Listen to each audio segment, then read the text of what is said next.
Good afternoon, everyone. Before we start on the prototype information, I just want to say that at CBP, our thoughts and our prayers are with the folks that have been affected in Texas and the region in Hurricane Harvey. CBP is all in on response and recovery efforts. We're doing everything in our power to save people that are in harm's way. I'm very proud of the deployment that's down there, the Air and Marine officers, the Border Patrol agents, and the Customs and Border Protection officers that are there. And we're going to stay with the folks of that region until recovery starts. And today we mark a significant milestone in CBP's implementation of the President's 25 January Executive Order on border security and immigration enforcement improvements, which, among other things, directs the Secretary of Homeland Security to take all appropriate steps to plan, design, and construct a physical wall along the southern border. I want to thank the people at DHS and CBP's leadership for their hard work on this. Our people in the procurement group, our facilities folks, our acquisitions professionals, whose hard work got us here today. I want to thank the former Secretary Kelly, Acting Secretary Duke, and Acting Commissioner McAleenan to give us the time and the effort to get us to this milestone. On March 17, 2017, CBP issued 2 requests for proposals for prototype wall designs. Through the construction of prototypes, we are partnering with the industry to identify the best way to build new and replacement infrastructure along our border before we make further investments. The prototype approach reflects CBP's commitment to being good stewards of our funding resource. Specifically, CBP asked industry input for conceptual wall designs for reinforced concrete as well as alternative material, with the intent to construct multiple wall prototypes in the San Diego area. These prototypes, which are intended to deter illegal crossings, will help us refine the design standards and security requirements that will meet the needs of the U.S. Border Patrol. The prototypes and resulting wall infrastructure will complement the various other tools that we employ to secure our borders. These include sensors, physical barriers, lighting, all-weather roadways, cameras, towers, and other methods that we use to detect and deter illegal crossings into the United States. After a thorough review and evaluation, CBP has awarded prototype construction contracts for concrete designs for the following companies: Cadell Construction Company, LLC, of Montgomery, Alabama; Fisher Sand and Gravel, doing business as Fisher Industries from Tempe, Arizona; Texas Sterling Construction Company, Houston, Texas; W.G. Yates and Sons Construction Company, Philadelphia, Mississippi. Awards for other than solid concrete prototypes are anticipated to be announced next week. In all, CBP expects to oversee the construction of 4 to 8 prototypes. Completion of the prototype construction is expected within 30 days after the issuance of the notice to proceed with construction. CBP's final selection of designs will take place after a thorough review and evaluation of the prototypes. Before I wrap, I want to emphasize that this prototype wall construction is part of a wide range of tools and technologies that we employ as part of a tremendously broad and far-reaching effort to secure the homeland. That effort and the mission depends on one thing: the continuing dedication and unwavering courage of the U.S. Border Patrol. These brave men and women have always been and will always be our nation's front line. We owe them a debt of gratitude for their commitment to protecting our country. I'd like to take your questions. I'm going to use the list I have here. Let's start with Steve Denon, Washington Times. Can you say anything? So you have the money for these. Can you say anything about how big the prototypes are going to be, what the footprint is going to be, what your the testing is going to look like? The prototypes are designed to be 30 foot long as well as up to 30 feet high. And they'll be in close proximity of each other, the 4 to 8 in the San Diego area. And then testing will look at things like the aesthetics of it, how penetrable they are, how resistant they are to tampering, and then scaling or anti-climb feature. Can you give it the testing for breaching? I mean, are you going to put explosives up against it? Are you going to try and cut through it? What is that going to look like? The testing team will look at what some of the common things that we are challenged with now: small tools, hand tools, I don't think we're using any ballistic kind of things. How about Tracy Jan, Washington Post? Yes. How much are these contracts, and what do they look like? Why were these companies selected? So it comes through the regulations and the procurement process by the procurement professionals here at CBP. They've evaluated the proposals and selected these 4 companies based on their ability to meet the requirements in the request for proposal. And so the contracts range from just under $400,000 to just under $500,000. So there's a range between them, the average being about the $450,000 range. Thanks. Is that each? For each section, yes. Those are the 4. Talcopon, CNN. Tal's not here, but I'm from CNN. You're Greg? He's at Maynard Stead, Greg Wallace. Please. Yeah. So what can you tell us about the commonalities between these designs? I guess we'll see the designs soon. And what can you say about the designs that you didn't select? What made them insufficient for this? So I can tell you in general terms what's on the request for proposal. I did not evaluate these proposals. We had another team that did that. But essentially, we're looking for a substantial border barrier. This particular set, and these awards have to do with concrete. So 30-foot tall, aesthetics, anti-climb features, and then we had them pay attention to how we would use technology in association with the barrier. It's one thing I want people to remember, that we're not just asking for a physical structure, we're asking for all the tools that help us secure the border. Can you say what made the designs that you didn't choose? Did they not live up to those standards, or were the ones you picked better in some ways? So in general terms, the ones that weren't selected didn't have enough of the requirements that were outlined in the proposal, and these were seen as better by the evaluation team. Ron Nixon, New York Times. Sorry. You mentioned this is walls, but there are other. So could you talk about what those other things are in addition to? So agents need this impedance and denial. It slows people from crossing the border, but they also need an enforcement zone. So they need access to the border. So that's all-weather roadways. And then they want detection. They want situational awareness. They want cameras and sensors that allow them to cue their own response, so a law enforcement response can be had. So all those things have to be combined in the proper mix to make it work. Thank you. Yeah, let's give a sense. We've got some illustrations of what the enforcement zone looks like. And so in simple terms, if this is the border, then you have a primary barrier here, you have an enforcement zone, and access on both sides, and then access to the border itself. So in its perfect form, that's what it looks like in sort of a semi-urban area. Let's look at the next. And then that's what it would look like in the rural. It's a rural enforcement zone. But you can see where these letters are. That's where, the illustrations for cameras, sensors, lighting, and then access is key. You've got to have agents on the ground in that space in order for it to be effective. It looks like there are slats on those. I'm sorry? Did you go back to the urban area? Sure. It looks like there's slats on them. Or is that just? So the primary enforcement, like I said, this is the immediate border. Concrete's not appropriate for that particular location. So the concrete is used in this kind of secondary view. And this is just an illustration. It could look like that. It could be more solid. That's why we want to do the prototypes. It gets us to a place where we can compare. How about Kevin Johnson, USA Today? Yeah, so right here.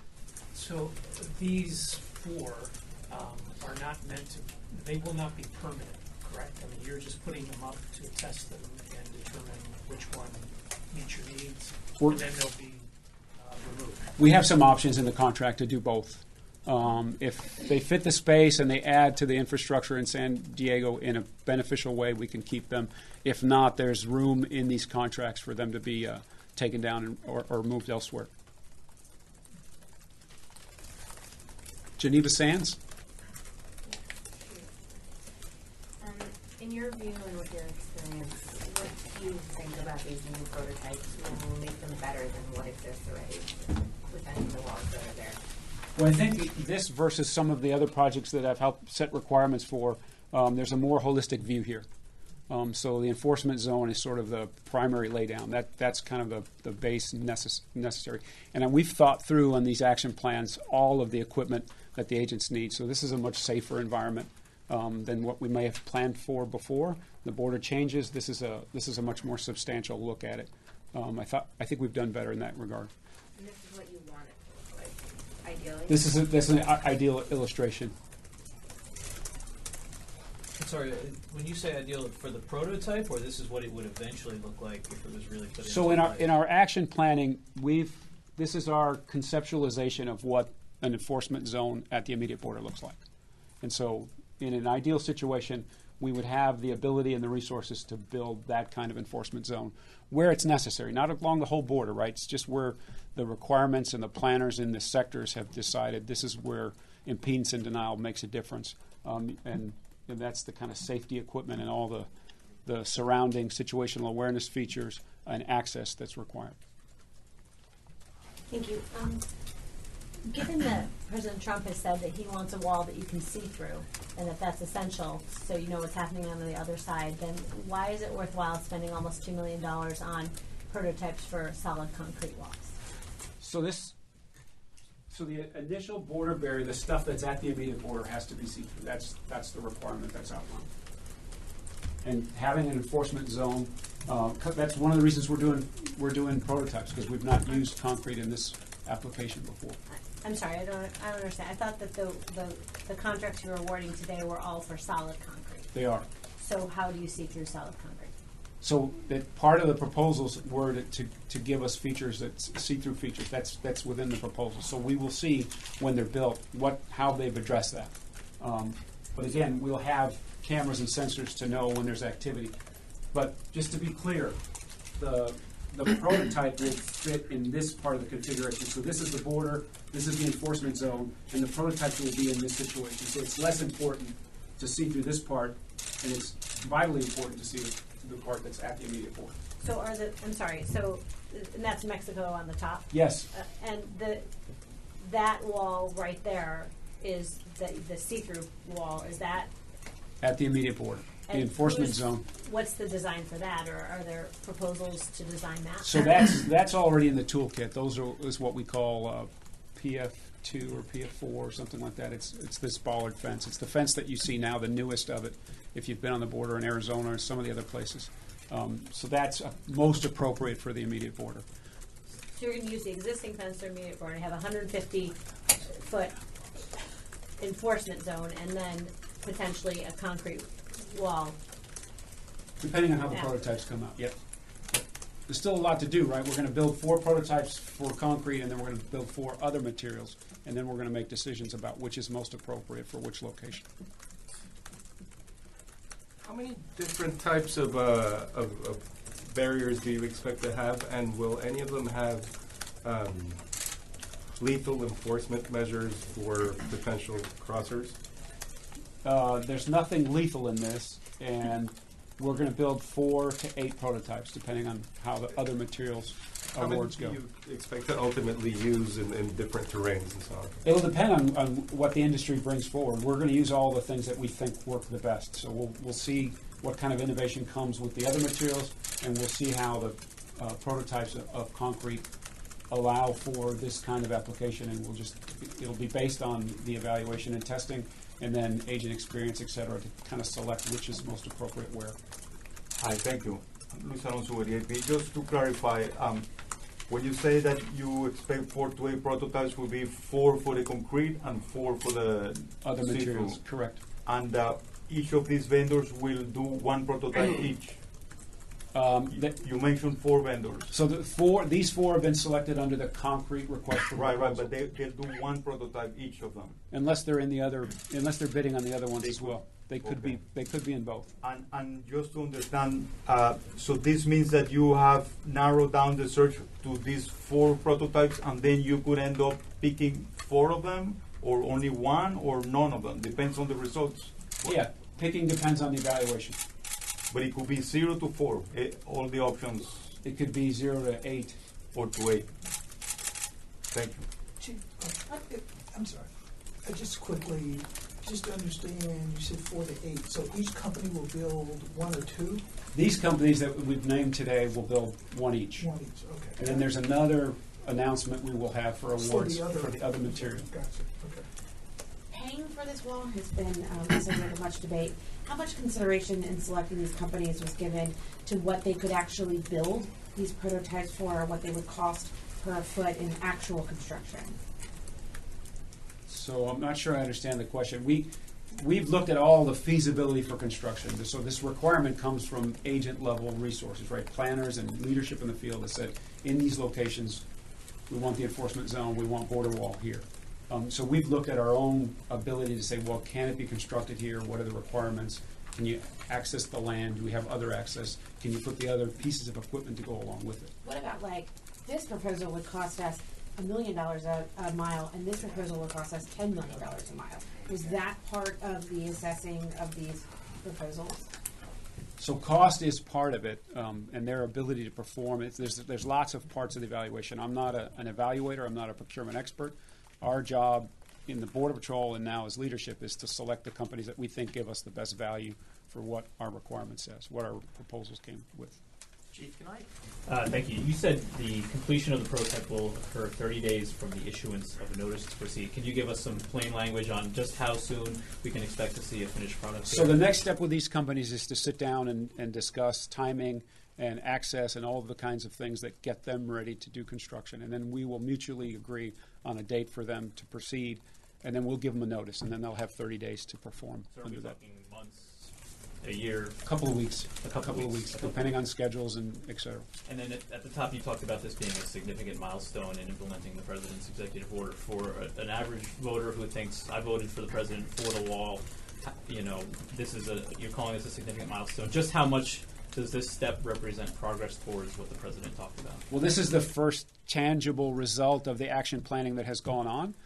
But we did so this is the use of the resources that we had available for this year. And then there are other plans underway for other segments. And so we'll learn from this to plug into those segments. And then there's some other work to replace fencing in other parts of the border, including putting gates up in the Rio Grande Valley. So this is the first new initiative that adds to our bigger plans. You said that there was another group who actually did the evaluation of the prototypes. Which group is that? A procurement group here at CBP. They're in enterprise services. They're experts in acquisition and evaluations. And is this procedure that you've come up with so far the most efficient, cost-effective way of going forward? So we looked at all the costs involved, and then there's also a value assessment that's underway as well. I don't quite understand. Can you? So cost gets us to estimates to make requests for additional funding. So we've looked at all the costs that are involved. Was this the most efficient way to move forward? This meets the requirement. So the proposal was written based on requirements that the people on the ground said they needed. The folks that are in this contracting now have met the requirements that are in the proposal. So all of the concrete fencing that you're talking about will be on that secondary line. Correct. Is that right? Correct. So inland from the border. That's right. Can I follow up on that, Chief? Will the other materials, are those also only secondary fencing, or are you considering those for the primary level layer?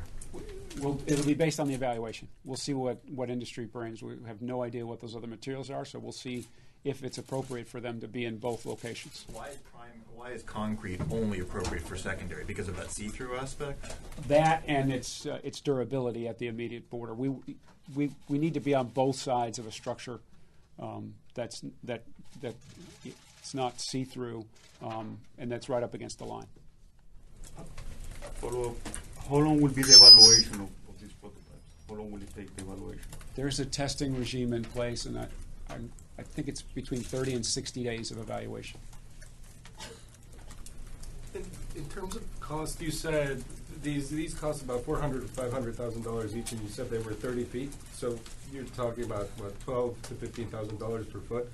Is the cost of the prototype going to be the same as the cost of the actual finished product? No, it's because where we put it really matters. If we have to acquire land, et cetera. There's a lot more that goes into it beyond the cost of these. I would not take what these 30-foot segments cost or the contract award and try to extrapolate it. That won't get you to the right number. That's not how we do it either.